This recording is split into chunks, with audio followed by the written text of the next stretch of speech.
Hello students, today I am going to begin a new chapter in class 11 physics, units and measurement. As you already knowing about the units and measurement, you have already studied in class 9th, but we will once again see it in the detail, so that if you have forgotten then it is revised and it is in our course also. So as we know that physics is a exact science which deals with the nature and natural phenomena. Now these natural phenomena, for example, the motion of a freely falling body, this is a natural phenomena. So these natural phenomena are defined in terms of the relation among various physical quantities. For example, when a body is falling freely from some height, then there are certain relationship in time taken by the body in falling to this height. There is a relation between t and h. What will be the velocity of the body on reaching to the ground? There is a certain relationship between v and h. So these natural phenomena are described quantitatively by certain relationship among various physical quantities. What will be the dependence? For example, here this is a natural phenomena. Motion of this under gravity, it is a natural phenomena. Now, what will be the dependence of the time taken in falling this height over the mass of the body? Time taken in falling this height over the height of the body? What will be the velocity of the body on reaching to the ground? Over the height, over the mass. So all these can be expressed in terms of a certain relationship. Now the exactness or accuracy of that relationship depends upon the measurement of these things. Means what will be the relation of V with H, what will be the relation of V with T. It's clear? So the exactness of these relationship depends upon the accuracy of the measurement. If the measurement is not accurate, we will not get the correct relationship.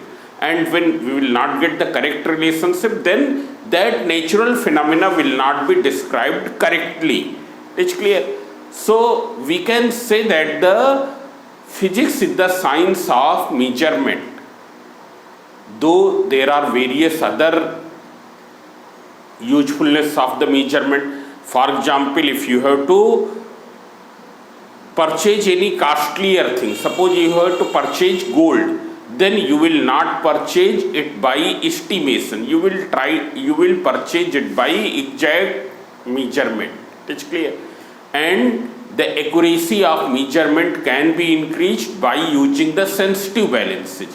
So if you go to the gold shops, jewelry shops to purchase the gold, so you have observed that they are having a very sensitive balance. But if you go to the grocery shop, they don't have so much sensitive balance because that exactness is not required. So these are some day-to-day usage, but measurement is here physics is the science of measurement. Physics depends upon the measurement. Now see here, I have told one term estimation. What is the difference between estimation and measurement? Estimation means it is the quick and rough judgment about any physical quantity. Physical quantity means any quantity which can be measured by some instrument is known as the physical quantity. Which can be measured by some instrument is known as the physical quantity. For example, mass, length, time, area, volume, all these are physical quantity. Any quantity which can be measured by some instrument is known as the physical quantity. So there is a one term estimation. What is estimation? Estimation means it is the quick and rough judgment about any physical quantity. Quick and rough judgment means exact measurement is not required in that case. Quick and rough judgment. For example, if you have to park your vehicle at some place. Suppose you have a four-wheeler and you want to park that four-wheeler at some place, or you want to overtake some other vehicle. Then we don't measure it exactly whether the vehicle can be overtaken or not, whether that vehicle can be parked in that space or not. So we don't exactly measure. We simply guess whether it is possible or not. That is known as the estimation. For example, when one is cooking the food, then mostly we add the salt without measuring. We add the salt 1 teaspoonful or 2 teaspoonful, like that. It's clear? We don't measure the quantity of the salt and then add. It's clear? So at some places estimation is used. It's clear? Estimation, it is the quick and rough judgment about any physical quantity. But when we talk about the physics, then in the physics measurement is required. What is measurement? Measurement means to know the exact value of any physical quantity. Measurement means, what is the meaning of measurement?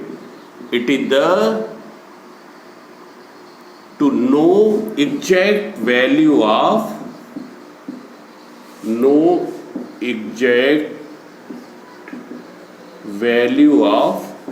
some physical quantity.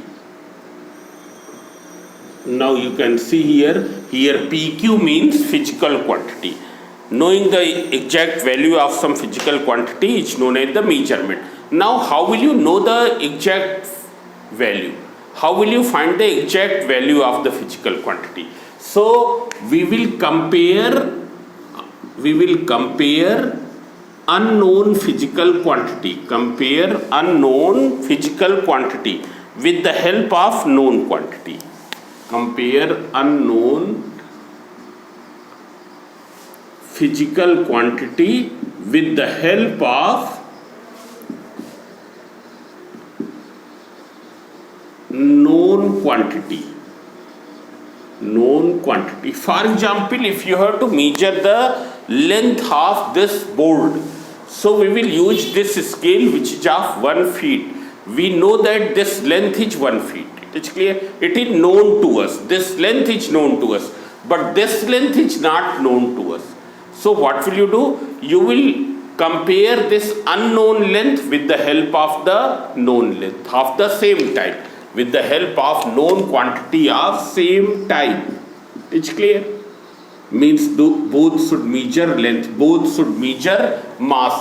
So see here, you will place here this is 1, then you place the scale here, this is 2, then here it is 3, then it is 4, and here it is 4.10 inch. 4.10 inches. So what will be its length? Its length is 4 feet 10 inch. 4 feet 10 inch. It's clear? It is in the inches here. So here we have compared this unknown length with the help of the known length. It's clear? We have compared this unknown physical quantity with the help of known quantity. This known quantity is called the unit. This known quantity is called unit. It's clear? While the number of times this known quantity is contained in unknown quantity, number of times this comes in this is known as the magnitude. That is known as magnitude. Means in the measurement of any physical quantity, two things are required. One is the magnitude and other is the unit. Unit means it is the known quantity with the help of unknown quantity is measured. With the help of unknown quantity is compared. What is unit? It is unit written n is magnitude by the symbol n, and unit it is within the bracket u. It's clear? Unit means size of unit. Unit means size of unit. So what is unit? It is the size of known quantity with the help of unknown quantity is being compared. that is known as the unit. While the magnitude, that known quantity comes how many times in the unknown quantity, that is known as the magnitude. Suppose this is a bucket which is containing some water, but the quantity of water is not known to us. So you take a vessel of some standard size. If you see, then milkmen are having a vessel that is called 1 liter. 1 liter means when it will be filled up to the brim, what will be the amount of liquid contained in this? That will be equal to 1 liter. So how will you measure this quantity? We will pour this water in this vessel and then pour somewhere in some other vessel. Then once again you pour here and then pour in some other vessel. और इस process को कब तक करते रहेंगे? जब तक कि इसका पूरा लिक्विड खत्म ना हो जाए. It's clear. Suppose you are doing this process 10 times. So what will be the quantity of liquid in this? It is 10 liter. It is 10 times of 1 liter. 1 liter is the size of this. 1 liter is the size of this. So what is magnitude here? Magnitude is 10.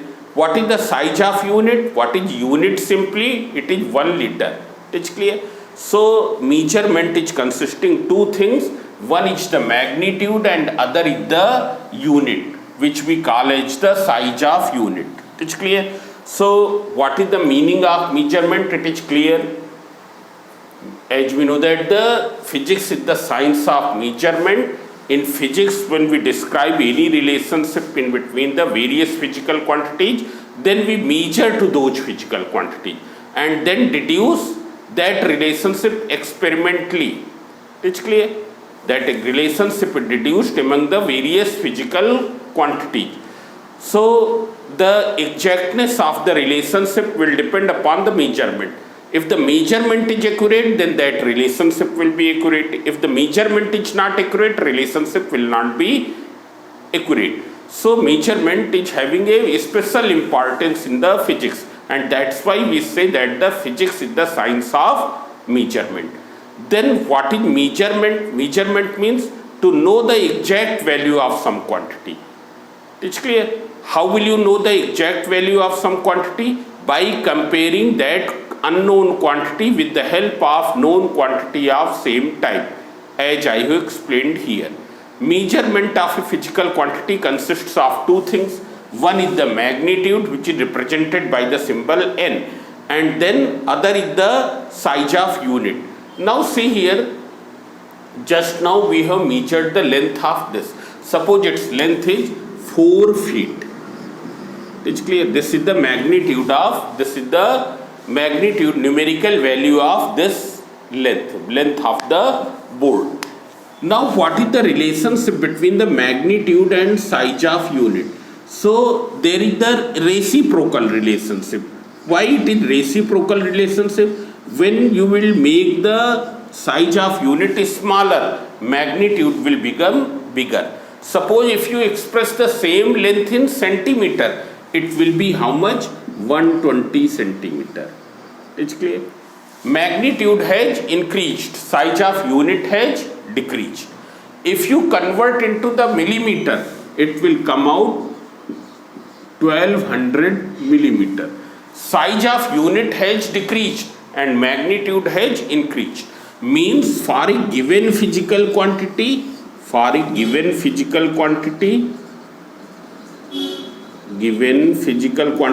example, the length of this board. It's clear. What is the relationship between this and this? Magnitude is inversely proportional to the size of unit. Or we can say that n into u equals to constant. N into size of unit equals to constant. Magnitude multiplied by size of unit is constant. For example, in one set of unit, the magnitude is n1. In the other set of unit, magnitude is n2. What will be the relationship? n1 into u1 equals to n2 into u2. This will be the relationship. It is clear. Now see here, after this we will describe the fundamental quantity and derived quantity. So as we know that about the physical quantities, already I have explained, physical quantities are those which can be measured by some instrument which requires the measurement. It is clear? Now see here, what are the fundamental quantities and derived quantities. So as we know that there are billions of physical quantities, and it is not possible to have a separate unit of all the quantities.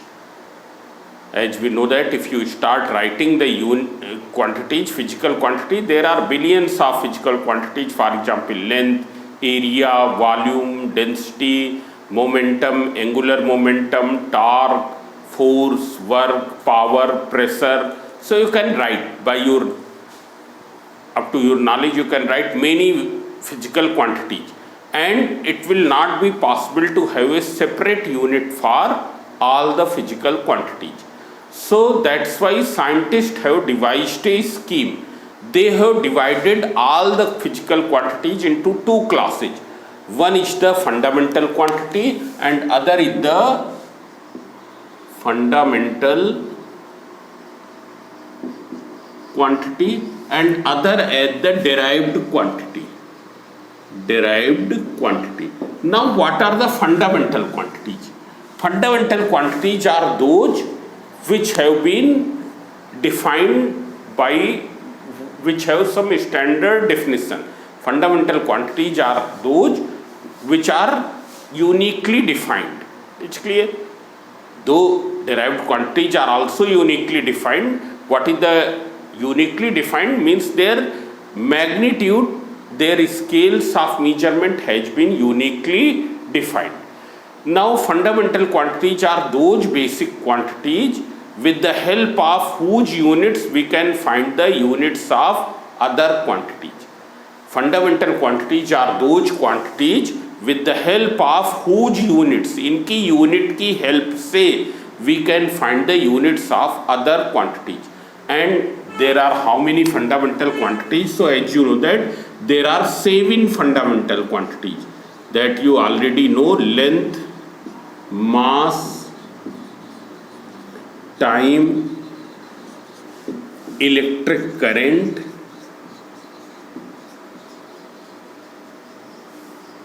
luminous intensity,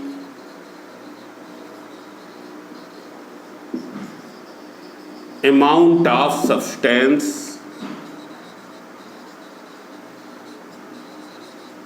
and one more which is left here, temperature.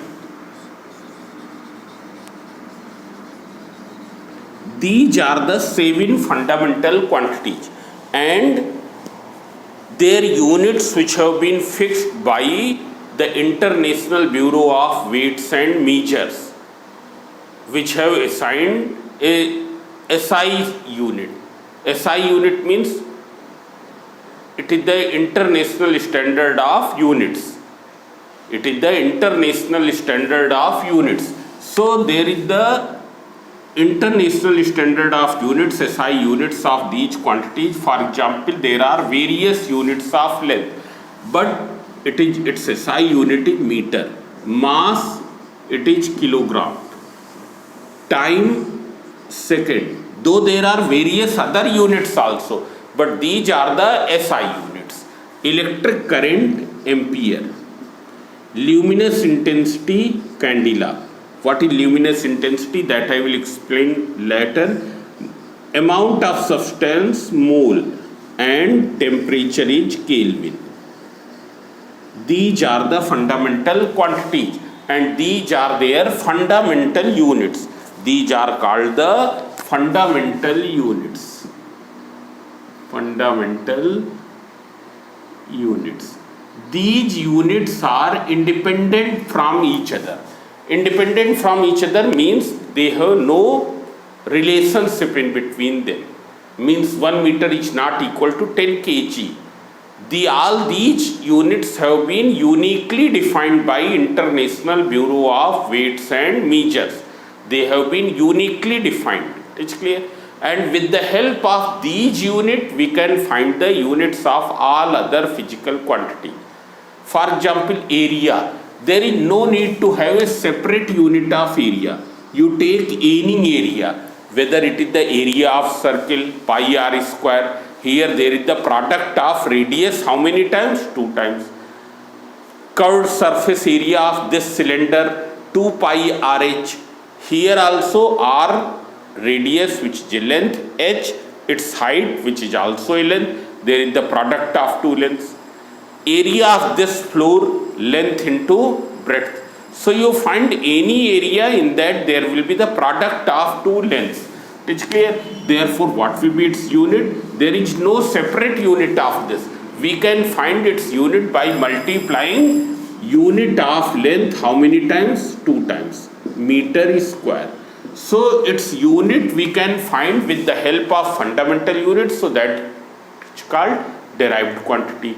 And the unit is called the derived unit. Unit is called the derived unit. Now you see the volume. You take any volume. Volume of the sphere, 4/3 pi r cube. Radius is multiplied how many times? 3 times. Radius is a length. Volume of this cylinder, pi r square h.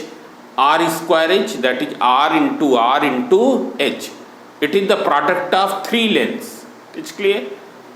Volume of this room, length into breadth into height. It is the product of 3 lengths. You find any volume that is the product of 3 lengths, means m into m, that is equals to meter cube. For example, speed. There is no need to have a separate unit of speed. What is the formula of speed? Distance upon time. Distance is a type of length. Distance is a length. It's clear?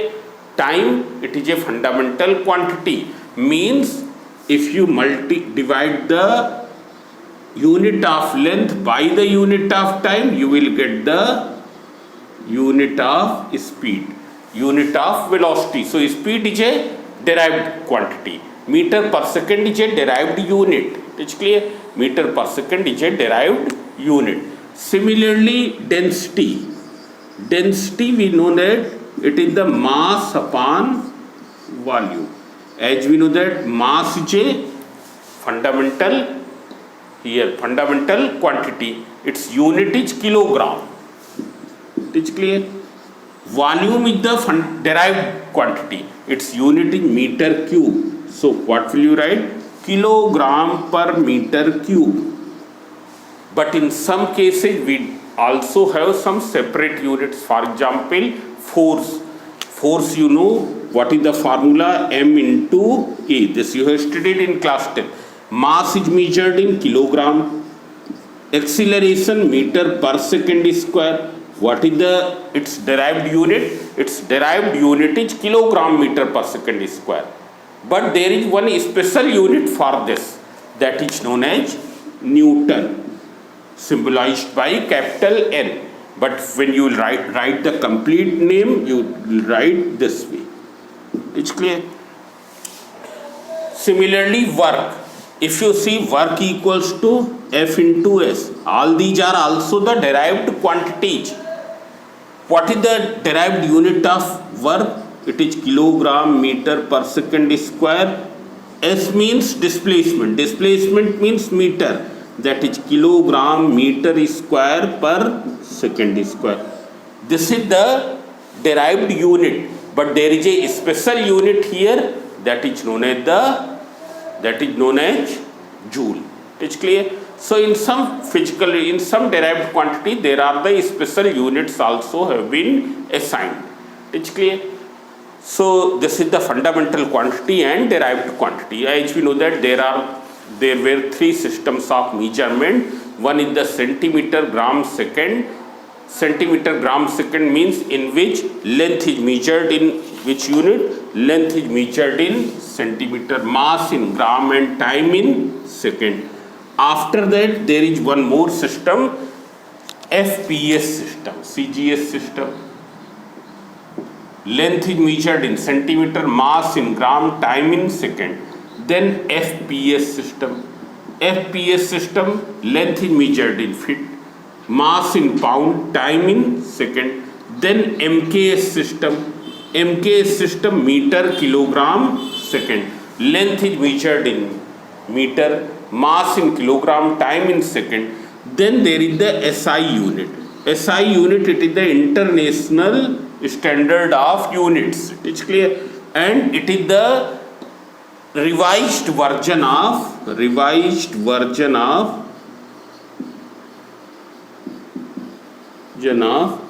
MKS unit, which is consisting 7 fundamental quantities,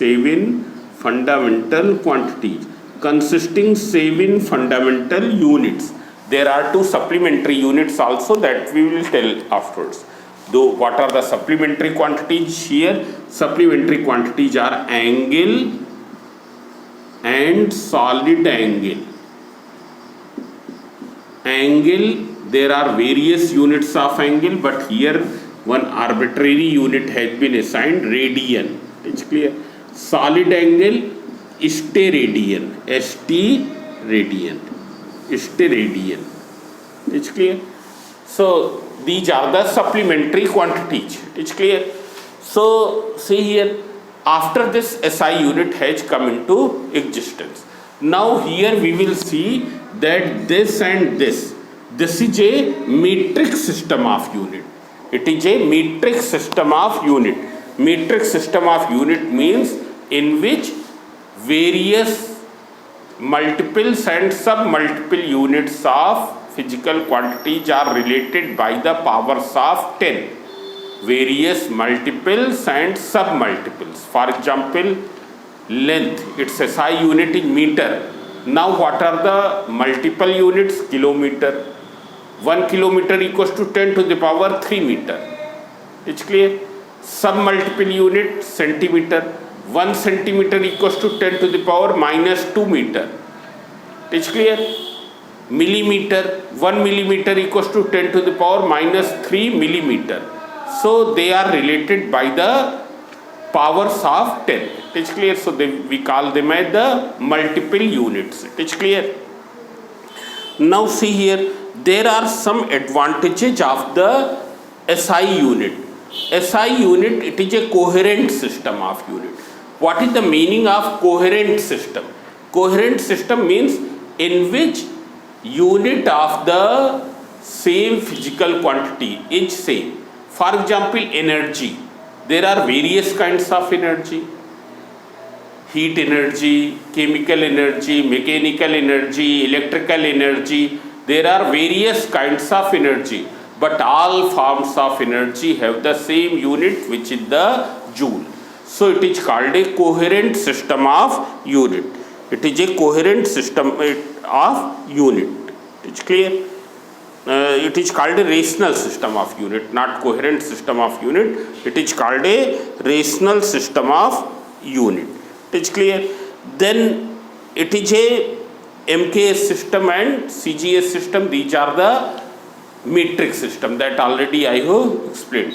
Then there is a coherent system of units. Coherent system of units are those in which derived quantities can be obtained either by multiplying or dividing the fundamental units. Units of, here it is also a coherent system of unit. What is the meaning of coherent system of unit? In which the units of derived quantities can be obtained by multiplying or dividing the fundamental unit. It's clear? Therefore, SI unit is a coherent system of unit. Why it is a coherent system of unit? Because we can obtain various derived quantities, either multiplying or dividing the fundamental units. There is no need to add any numerical factor in the product or in the division. So these are the two properties, main properties of the SI units. Number one, it is a rational system of units. Rational system of units means there will be the same unit for a given physical quantity. Whatever be the method of finding that physical quantity, unit will remain same. Unit will remain same. Then another, it is a coherent system of unit in which the derived units can be obtained only by multiplying the fundamental units. There is no need to introduce any numerical factor. It's clear? Then MKS system and CGS system is a metric system. Metric system means in which various multiple and sub-multiple units are related by the powers of 10. Now in the next lecture we will do the how will you define these units. So how will you define these units, that we will do in the next lecture. So thank you.